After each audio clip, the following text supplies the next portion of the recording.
My name is Shereen Glover, and this is my first speech on the cost of NIL. Imagine a high school emerging quarterback who's never thrown a collegiate pass signs a multi-million-dollar contract. In the world of college athletics, this was once unimaginable.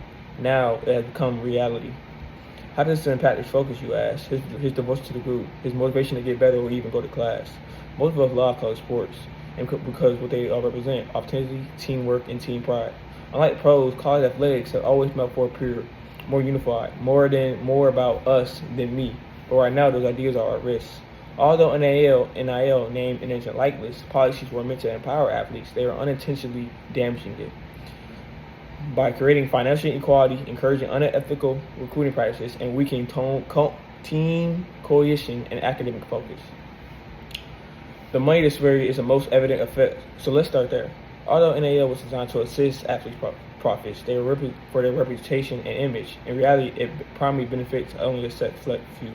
Football players receive more than 60% of all NIL compensation in 2023, according to NCAA. Most females receive only a portion of that, as it percentages in non-revenue sports like swimming, gymnastics, or track. Although a championship swimmer just puts in just as much as work or training to their sport, they also receive nothing, while a great quarterback benefits off a vehicle contract. This directly contradicts the notion of the equal opportunity of NIL. Rather, it causes division inside teams as within the sport. Although NIL was never intended to be a recruiting tool, it has turned into one. Additionally, it's making high school athletes bidding more intense. Claims that reports as Texas A&M acquisition of the top-ranked football recruiting class may have influenced by incentives as $30 million. $30 million is a lot of money.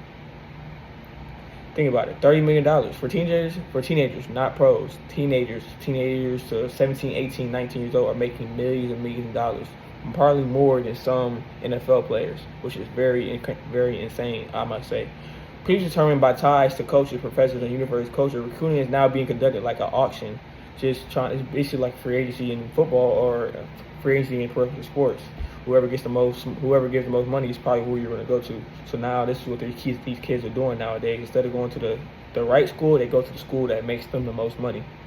Regardless of the matter where athletes truly fit in the program or even intend to stay for a long run, the school must fabricate offers or the biggest boosters to win. So basically, you have to have the biggest bag to get the best prospects. If you get the best prospects, you're most likely going to win. A price tag is replacing the essence of college recruiting. Lastly, NIL is destroying team coaching and diverting athletes' focus from study in addition of harming recruiting and fairness. According to 2022 University of North Carolina research, 45% of college athletes believe that NIL has been detrimental to the team culture and academic motivation, which makes sense because nowadays kids not even focus about winning; they just focus about their money. Why you focus? Well, as 18-year-olds, if you don't care if you lose a game, unless you have $1 million in the bank. So it's probably like, when people down below that's not getting much playtime, they still want to win at the end of the day because they're not making the money as much as the top dogs. So you see there's a little bit of static right there because some people that want to win and some people don't really give a care because how much money they are making. In order to do this, athletes are now branding themselves, employing agents, creating TikTok for sponsors, sometimes even skipping practices or study sessions in the process. So nowadays you can see a lot of college kids be on commercials more than in the class. So college athletes are admitted about this. Both in the classroom and on the field, college students should be a time for learning and development. The current state substitutes greed for growth. And you can see that. A lot of kids nowadays, they don't stay at their school very long. As soon as they have a good season, they can get greedy and go to a big school for a bigger bag.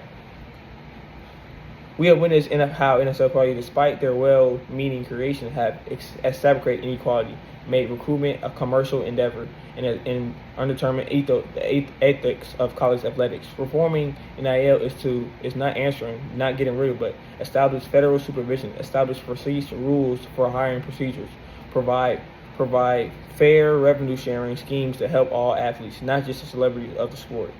And all above, bring back the harmony, character, education, and the competition. These three cornerstones upon college athletics were founded. Rather than empower student athletes, NIL is causing imbalance, disarray, and conflict. Very qualities we value most in college athletics. Unity, development, integrity are being harmed. Therefore, next time we support a team, we should all consider how winning spirits as well who's winning on the scoreboard. We may have to pay more than endorsement contract can cover. NIL keeps the current course. Thank you.